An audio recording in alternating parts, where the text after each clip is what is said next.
a lot better. Obviously, my opponent was not the most the most skilled player in the world, but neither am I. I'm just starting out. So let's see where that game versus Undead level 3. I'll have to change the name for the audio commentary. I don't even know what number we're at, but let's sync it up at, I don't know, 2 minutes. 2 minutes at 1x speed. You guys can sync up the replay again if you're up for it. We're just going to speed through it.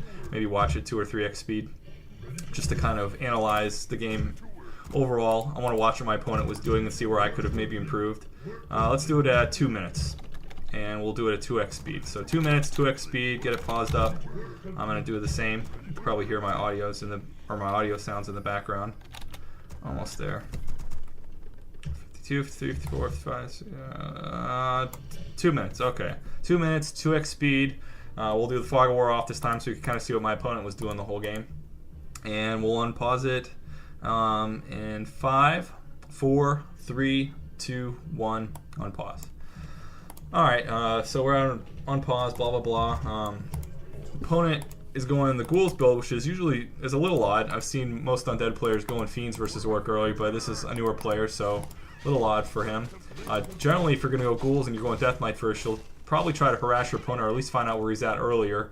And with that, you want to use Death Coil to start creep jacking, kind of get the last hit on those creeps there.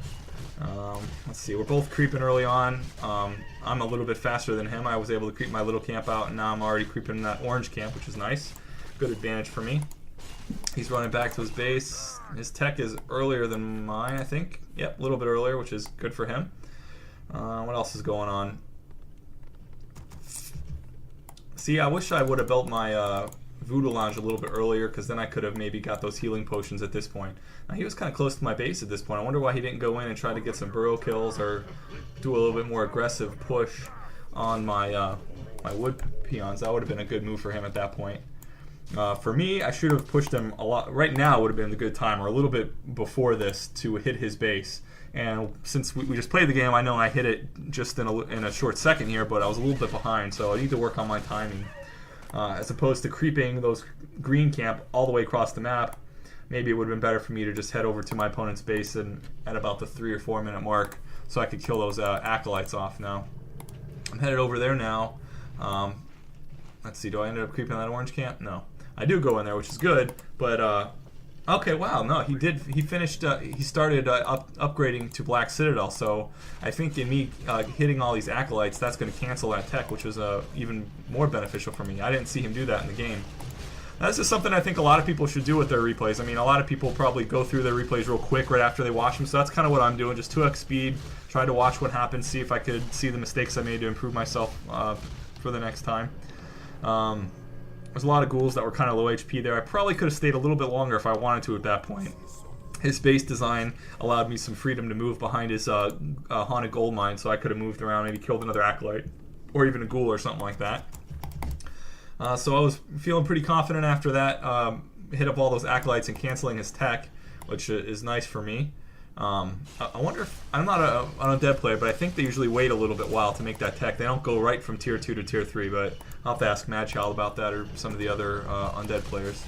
Now, this is a time when I was getting a little bit creep jacked here, but it ended up working out a little bit better for me, because I was able to finish off the creep camps and get a lot of his ghoul kills right here. So you just got to keep your cool. If you're getting creep jacked, just kind of say, okay, well, here's the situation. I'm kind of familiar with what my opponent's skill level is. Am I comfortable enough to do this and stay in this match without having to run away? So I felt confident. I had both my heroes there. He only had his level 1, I think level 2 DK maybe. I killed off almost all his ghouls. I think he got 2 ghouls away after that. Took a lot of hits with my heroes and my units, but hey, it ended up working out good. I got some good experience and didn't lose any units at that point. I don't know if I lost units during the big fights either, but let's see what's going on. I got a lot of money saved up. Should have spent that already. I think I was planning on doing that expansion a little bit earlier, but maybe I didn't get it going. Oh, no, I'm still working on building all my tier 2 units, so those are coming right now. Still don't have Berserker Strength Research, so that was a mistake. Need to do that a little bit better. I'm right at 39 out of 40 food. This is good. I got my 50th food burrow finishing constructed right now. You don't want to break into 50 food too early. Try to keep it with some core units.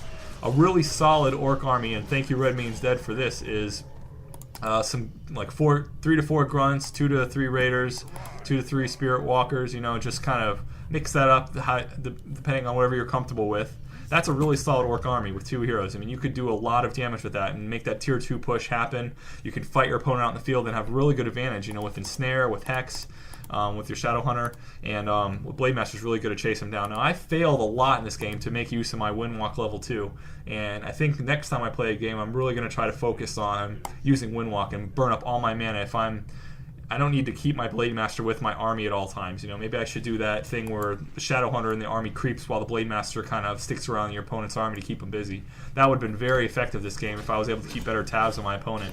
I think Pillage was a really good choice in this game. I did a lot of really good little base raids, and Pillage helped me out get a lot more resources, and as did my expansion, so I was easily able to overcome my opponent with a larger army.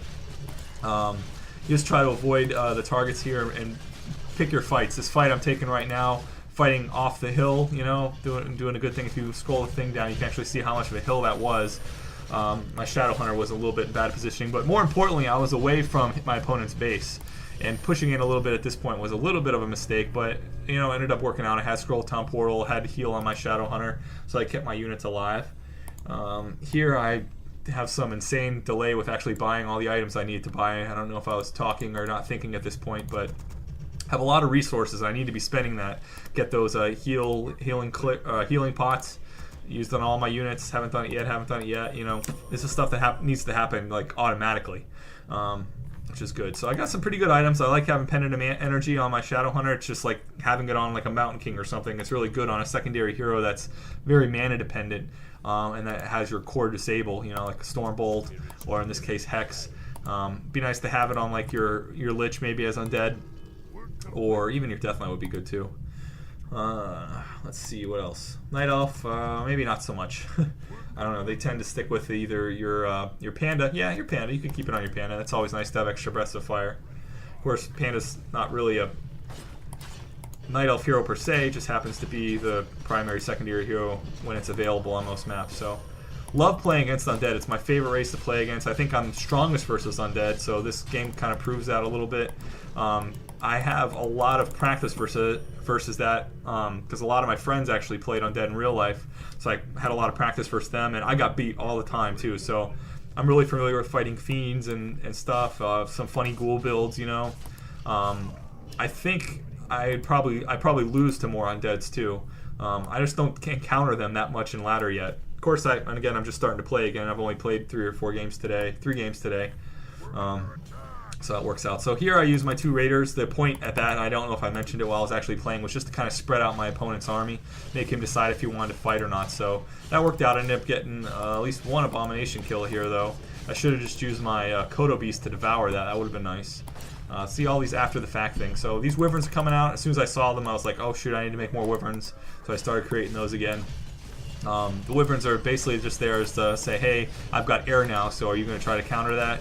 Help counter versus the destroyers if you were to get those out, and a help counter versus the abomination. So okay, that was the game.